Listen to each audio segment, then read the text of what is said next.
Дубль 2 у нас. Дубль 2. Не знаю, успеет кто-то подключиться или нет. Давайте подождем немножко, народ. Успеете? Успеете подключиться или нет? Успеет. Отлично, отлично, отлично, отлично. Всем привет. Перерывается у меня интернет. Не знаю, что-то ни с телефона, ни Wi-Fi не хочет работать. Это по-любому происки каких-нибудь злыдней, которые стоят там под окном с глушилкой такой. И все глушат, абсолютно точно. Вот, но запись будет в любом случае и того эфира. Не забывайте посмотреть оба. Сейчас я все записи выкладываю в YouTube, все записи выкладываю в ВК, все записи выкладываю в Facebook и выкладываю также текстовый вариант. Ну, там, понятно, что он усеченный немножко, но текстовый вариант выкладываю в Facebook тоже. Поэтому всегда можно в Фейсбуке еще все посмотреть, и видео, и аудио тоже все посмотреть. Вот, ну, короче, то есть смысл в том, что даже если тебе человек, привет, звонит, например, видит у тебя одного типа тортики, он тебе звонит, и даже если ты ему скажешь, что делаешь другие, чаще всего он у тебя не закажет, потому что он тебе позвонил, потому что ты эти тортики делаешь. Понимаете логику мою? То есть я к тому, что любые курсы, любое развитие ваше, во-первых, нужно документировать, но это понятно, вот, и нужно обязательнейшим образом, а я предыдущий эфир не сохранила, блин, капец, он же у нас не сохранится, вы знаете, что я просто вылетела и все, да, ужас, ну, короче, и надо обязательно... все документировать раз и ходить на разные мастер-классы 2. Вот. Ну, то есть это важный момент, это прям реально важный момент. Вот. Так, что еще? Так, на следующем этапе, потом у нас начинается этап большого количества заказов. Здесь надо, вот, я уже говорила про это вскользь, успевать повышать стоимость. Итак, ваш профессионализм растет. Вы вообще-то покупаете там дофигища инструментов, материалов, всего. И тут вы столкнетесь с тем, что у вас, скорее всего, у меня такой был, вам какие-то вещи будет делать легко. У меня такое было. Мне легко, например, обмазывать, обтягивать торты. Я вообще в этом труда не вижу. Я могу там, не знаю, торт обтянуть за 10 минут, обмазать его там за 4 минуты. Я торт обтягивала, помню, на скорость, что-то 47 секунд, что ли, ну, на скорость. А раскатала, обтянула, обрезала, погладила. Ну, это я торопилась, понятно, я нормально сделала. Ну, то есть к тому, что это реально очень просто. И в этот момент вас начинает мучить, ну, типа как бы совесть по поводу того, что вы, ну, как объяснить-то, ну, берете деньги с людей за то, что у вас сильно легко получается. И вот тут вам надо помнить, что они, по сути, вы берете деньги не за то, что сейчас легко получается, а за те годы тренировок, ну там, или не знаю, месяцы тренировок, которые вы на это потратили. Потому что у вас получается легко, потому что вы молодцы, потому что вы потренировались, потому что вы сделали миллион попыток, потому что вы не отступили, не послушали там вредную подругу. Понимаете меня? У вас поэтому сейчас получается легко. И брать деньги за это нужно, и важно, и, короче... Первый признак, что надо повышать стоимость, это запись за 2 недели, а лучше даже за 3 вперед. Вот. Как только вы понимаете, что у вас на ближайшие 2-3 недели все расписано, это значит абсолютно точно, вы достигли месяц, это вообще, это просто, это все, это уже прям большими буквами пора повышать стоимость. Вот. Что вы делаете? Мы не повышаем стоимость внезапно, нет. Мы пишем большими буквами каждый день о том, что, дорогие мои, я очень сожалею, но ничего в жизни сейчас не дешевеет, да, или там все в жизни сейчас дорожает. Именно поэтому ну сейчас вот ноябрь, например, с 1 декабря у меня повысится стоимость, например, там ну там было 1000, станет 1300, вот, на 1300, там 1300 рублей будет за килограмм торта, ну я примерно говорю, да, пожалуйста, все, кто успеют заказать торт на любую абсолютно дату, но до 1 декабря, вот, да, я сделаю по старой стоимости, даже если вы там, не знаю, на март закажете. Понятно? То есть вы себе, первое, сформируете людей, кто у вас на декабрь, на январь уже закажет торты, пусть даже по старой цене. Вы их как бы предупредили, два. Потому что как только вы повышаете стоимость, у вас немножко меняется, как сказать, аудитория. Вас будут искать люди, которые не самые дешевые торты искали, а будут искать люди, которые середнячок, которым нужно чуть подороже торты. Вот. И, соответственно, и, как сказать, вот этот период, пока они вас найдут, он где-то ориентировочно тоже неделю-две, вот он есть. Вот. А вы себя, считай, подстраховали, вы заказов уже взяли, и так, ну, это прям очень-очень-очень комфортно. И тут тоже такой момент, что очень хочется начинать тоже с цены самой-самой дешевой. Не знаю, вот желательно вообще бесплатно отдавать, вот. И упаси вас Господь вообще это делать, потому что это мне маникюрша, короче, рассказывала. Но считайте, то есть где-то стоит маникюр, ну, давайте про маникюр, раз ее история, вот, где-то стоит маникюр 400 рублей, а где-то, например, 3 500. Ну, и женщина, соответственно, например, такая смотрит, там 3 500, ой, да хуя, там еще сколько-то, тоже дорого, 400 рублей, что-то совсем дешево. Ну, там, например, 500 рублей, ну, ладно, может быть 500 рублей, ну, там 1000, 1500, есть еще всякие разные стоимость. Но она идет за 300, совсем как бы, ну, как бы побоялась идти, пошла за 500. Но где-то она внутри помнит о том, что вообще-то есть и за 1000, и за 1500, и за 2, и за 3 500. Вот, и она же тоже, мы же не идиоты, мы же понимаем, что где-то нас, прости господи, наебали. То есть вы это понимаете все, да? Что где-то нас обманули, где-то на нас сэкономили. Почему 500 рублей? Почему? То есть, ну там же явно что-то в чем-то вот, ну тут, ну совсем. И человек начинает, вот, то есть это внутри его гложет все равно, не бывает по-другому. И он начинает придираться, что-то, мне кажется, заусеница какая-то, здесь неровно, а здесь, мне кажется, лак как-то вот не так гладенько лежит. И он начинает придираться ко всему, потому что ему надо внутри найти это обоснование, почему же здесь 500 рублей. И все было бы хорошо, если бы он нашел и сидел, молчал бы, понимаете? Но он же не сидит и не молчит. Он начинает тебе предъявлять, как будто, блин, он не знал, что он за 500 рублей пришел тут, я не знаю, маникюр делать. Как будто бы, блин, ты ему обещала качество на 3 500. Понимаете логику? И у нас то же самое. Как только ты начинаешь... Почему 500? Да, как только ты начинаешь делать дешевые торты, у человека внутри где-то все равно сидит этот жучок, который его спрашивает: так, а почему торты-то такие дешевые? Почему так дешево? Ты говоришь, ну как из натуральных продуктов, там я там то, что-то как-то здесь не то. И он начинает расковыривать торты, искать волосок, проверять там... Мне кажется, это не шоколад, а говно какое-то. Ну, то есть вот он начинает придираться, еще что-то, понимаете меня? Вот в этом сложность, что вы, по сути, как бы портите себе клиента раз, портите себе настроение. Вам вот это надо, сделайте вы за 1000, я вас умоляю. Вот сделайте себе за 1000. Вот, ну, понимаете, да? Не надо самую дешевую цену. Вот я по правде веду к этому. Не надо самую дешевую цену ставить, потому что это всегда, ну, как бы убивает и вас, и клиента, и всех, и бизнес в том числе, и все такое прочее. Понятно? Понятно.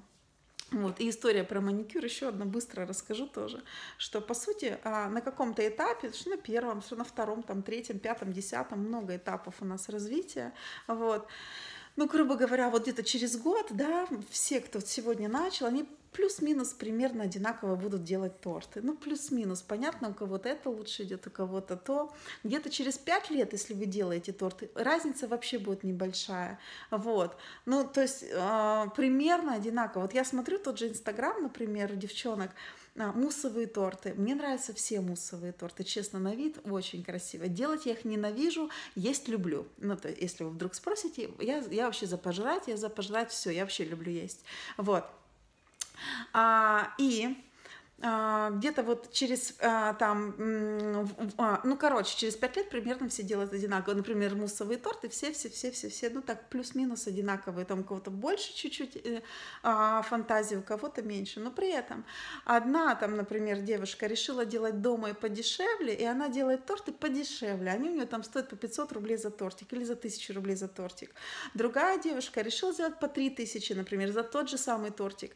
Просто потому, что она, как бы, например, у нее нее помещенница небольшое есть, или она просто там, не знаю, дизайн поприкольнее придумала.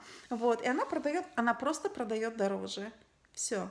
Она, ну еще раз, у нее там визитка по прикольному, дизайн, она такая, с ногтями тоже какая-нибудь такая крутая. Вот, да. А по сути они делают-то одинаково, абсолютно. Даже бывает из продуктов из одних и тех же. Это к тому, что мы цену назначаем не исходя из того, как мы делаем, а исходя из нашего внутреннего состояния. Поэтому надо свое внутреннее состояние поднимать немножко, для того, чтобы цена, вот, тоже поднималась. Я готовлю за 900 и желаю дешевле. Вот и это сложность. Понимаешь? И это сложность. К тебе будут тянуться те, кто хотят за 900 и дешевле. Ты своей ценой привлекаешь этих людей. Понимаешь? Это как маникюр за 500 рублей, за 3 500. Вот, понимаешь, за 500 рублей у нее всегда будет очередь. Всегда. И они будут говорить, они же как бы пошли на дешевизну. Они будут говорить, а почему не 450? У вас тут плохо, сделайте мне скидку. А здесь вот кривенько, перекрасьте мне, пожалуйста. А можно у вас я вот это вот, там, не знаю, украду пилочку? У вас пилочки одноразовые, можно мне пилочку? То есть это люди изначально обделенные. Если ты будешь делать торты не за 900, а за 2 500, если у тебя вообще такие цены в регионе есть, ты просто столкнешься с другой категорией людей, которая считает своим долгом за 2 500 покупать торты. Такие же точно. Вот просто поверь мне. Вот. И они, соответственно, они другого склада. Они считают, что надо платить за хорошее качество. Они считают, что у них торты должны столько стоить. Там, или там надо платить за торт столько. Надо же, чтобы она из нормальных продуктов. За что она там за 500 рублей, за 900 приготовит? Говно какое-нибудь же по-любому. Вот, да. И они, соответственно, уже как бы и платят по-другому, и ведут себя по-другому, и контингент другой, и они не ищут самое дешевое. Сейчас ты на том этапе, который привлекает клиентов, которые ищут, украду пилочку, которые ищут самые дешевые услуги, самые дешевые торты. Ну, до смешного. Давайте я расскажу тоже историю. Я, когда начинала делать торты, я работала 500 рублей за килограмм, потом у меня было 700, потом 800, 1000, 1200, 1500, 1800, 2, 2500. Сейчас у меня от 2 до 3 500 за килограмм торта. Где-то года 3 назад уже такие цены были. Вот. Короче, где-то года 3 назад у меня ориентировочно звонит женщина. И с таким наездом, это что у вас такое, у вас что с ценами вообще творится? Я в смысле? Я вообще смотрю, у вас цены везде разные. У вас на сайте вообще 3000 за килограмм. Ну, то есть там видно, что 3000 за килограмм. Я нашла на каком-то форуме 500 рублей вы продаете. На каком-то 1000. Это что вообще такое? Вот, мне очень хочется ей всегда, ей очень хочется сказать о том, что, дорогая моя, ведь с каждым годом все дешевеет, сейчас, конечно же, за 500, сайт ошибается, вот, то есть, понимаете, да, претензию, то есть она перерыла весь интернет в поисках моих цен. Она знает цены, которые у меня 10 лет назад были, на что я ей спокойно говорю, подскажите, пожалуйста, за 500 рублей объявление какого года? Она говорит такая, 2010-го. Я говорю, а сейчас какой? Она говорит, там 2000, не помню, там 16-й, например, 15-й. Я говорю, я ответила на ваш вопрос. Честно, честно. Ну, то есть она реально искала. И, то есть, это ко мне претензия, какого хера у меня цены разные. Блин, я что, в курсе, что ли? А у меня же выросли настолько цены, девочки, в 5 раз. Я реально за 500 рублей за килограмм продавала торты нормальные, с мастикой, с фигурками. Вот, да. Смотри, торты на заказ. С 1 декабря буду цены поднимать, спасибо. Да, только ты предупреди, можно заказать по старой стоимости до 1 декабря, с 1 декабря, вот просто у тебя будет люфт, у тебя неделю не будут заказывать. Ты должна морально быть к этому готова, тебя просто должны найти других, просто это терпи вот так в кулачок прям сожмись и терпи. Но ты себе должна подготовить эту подушку, да, тех людей, кто ты целый месяц их долбишь, что цены поднимаются, там, не знаю, все там, буду платить налоги, ну, неважно, что, да, цены поднимаются, все, давайте мне срочно, все. У меня, если что, кстати, есть же этот курс по бизнесу, 1000 рублей стоит, 5 часов я там что-то бла-бла-бла, ну, я там не что-то, я там прям хорошо. Привет, Ольга, мам 2. Вот. И там я рассказываю еще, как цену посчитать. То есть, чтобы ты не в минус работала, а всегда в плюс при любой цене. То есть, в принципе, чисто теоретически и в 900 рублей можно быть в плюсе, но это, блин, очень сложно. Вот. А там я прям рассказываю, как это считается, ну, то есть, как это делается. Если кому-то интересно, напишите мне в директ, да-да-да, 1000 рублей приготовьте, я вас, оно готовое, то есть, я вас сразу подключу, но только не сегодня, завтра с утра, прям сразу подключу, сразу можно слушать. Это можно прям в машине, это в ВК видос огромный выложен, прям в машине включаешь, там смотреть нечего, там слушать только можно. Вот. Что по поводу волны этой о самозанятых? Ну, короче, у нас за мою работу было несколько уже подобных ситуаций. Было первое, что облавы, короче, ходят раз. Потом вы летом знаете, что Сбербанк якобы передает все абсолютно сведения о всех переводах, соответственно, передает в налоговую. Теперь волна про самозанятых. Как они нас искать-то будут? Вы мне объясните, пожалуйста. Как это в принципе невозможно? Отследить переводы невозможно. Сбер начнет косячить, мы через Тинькофф это будем делать. Вы чего? Это в принципе нереально. Придумаем схему. То есть вопрос-то в деньгах, их деньги напрягаешь, и такая большая сумма уходит. Всю жизнь на дому стригли, пекли тортики, вязали там варежки и так далее. И на всякий случай, сейчас важно, все меня слушаем. Это важно. В юриспруденции, да, есть такое понятие, как товарищеская услуга. Это я тебе по блату. Сейчас, подождите, у меня музон тут закончился. Сейчас, я что-то потеряла все. Вот. Это я тебе по знакомству помогаю мебель двигать. Ты мне 200 рублей даешь за 200 рублей. Понимаете меня? И вот мы тортики можем печь на этом же основании. Товарищеская услуга. Вот, да вы что, я по дружбе просто тортик испекла. Все, это все мои друзья, вы все мои друзья. Вот. Да, соответственно, даже если пожалуются, была тоже ситуация, у меня приезжала девочка учиться из как у нас не Кострома, а поближе ко мне город на К тоже, Коломна, из Коломны. Короче, на нее настучала, в соседнем подъезде девочка торты начала делать, и на нее настучала, приколитесь. Такая хорошая соседка. Вот, и типа что, типа вот там, не помню, как там зовут, Света, по-моему, Света, типа вот делает торты незаконно, получает там оборот. Вы поймите, что нас ведь мучает не Роспотребнадзор. Мы Роспотребнадзору вообще нахрен не сдались. Нас мучают налоговики за деньги, что деньги мимо них проходят. Вот это, а вот они переживают. И, короче, то есть мы не переживаем, что мы дома, там, мы же семье суп готовим, но тут вот я себе торт, может, я люблю жрать, блин, ну, готовлю каждый день. То есть за готовку нас-то не накажут. Нас накажут, что мы за деньги потом это продаем. Вот. А это уже налоговая, это ее как бы зона ответственности. Ну, короче, вызывает налоговая и говорит такая, что типа... ты что, типа, торты на заказ делаешь? Она такая, нет. Ну, типа, а что? Ну, иногда друзьям, ну, я люблю, типа, делать торты. Ну, что у тебя, типа, доход такой там какой-то бешеный, там, я не помню, сколько девочки, но там, типа, 300 тысяч в месяц, что ли, там. Она такая, типа, ну, знаешь, типа, что, нет? Он говорит, да нет, вы что, о чем вы там, тортик в неделю? Ну, то есть, там, тортик в месяц, вот, там, бесплатно. Ну, то есть, это недоказуемо же, вы понимаете, да? Вот, и, соответственно, говорит, пиши объяснительно, я такая-то, такая-то, торты на заказ не делаю, оборотов такой-то сумме не получаю, точка, до свидос. Все. Понимаете меня? При этом она в эту налоговую, как я понимаю, торты делает. Все они у нее заказывают. Ну, то есть, ну а что еще-то? Ну вот, пора, говорит, закрывать Тинькофф, заходить на Альфу или Тинькофф. Да. Вот. Чекануто. Ну, тут как бы не застрахуешься, любить. Вот любить надо, ее полюбить надо. Надо найти, короче, ее как-то, каким образом ее надо, в какое место ее надо полюбить. И полюбить ее как следует. Хорошим каким-нибудь предметом от всей души как следует полюбить.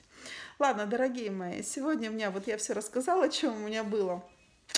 Пошлите спать, Москва, давайте спать уже. Или там что, доделывать тортики, полепить чего-нибудь. Да, я пойду чайку попью, да, дорогие мои, отлично всем это самое. Постараюсь все-таки, если будет видос, все-таки с прямого эфира сделаю я письменную версию, есть там что почитать потом, послушать. Вот, люблю всех, целую. Соответственно, хорошего начала недели, отдыхайте, пожалуйста, любите себя. Помните, что наша профессия делает весь мир счастливее. Мы с вами реально исполняем мечты, дарим счастье детям, дарим счастье в праздник, молодоженам дарим праздники. Вот, мы делаем их счастливыми. Я реально считаю, что вообще весь мир на кондитерах держится. Не было бы кондитеров, не было бы сладкой жизни, мать его. Вот, да. И благодаря нашей работе уровень счастья в мире повышается. Люблю огромное вас. Большое спасибо всем. Все, пока, пока, пока.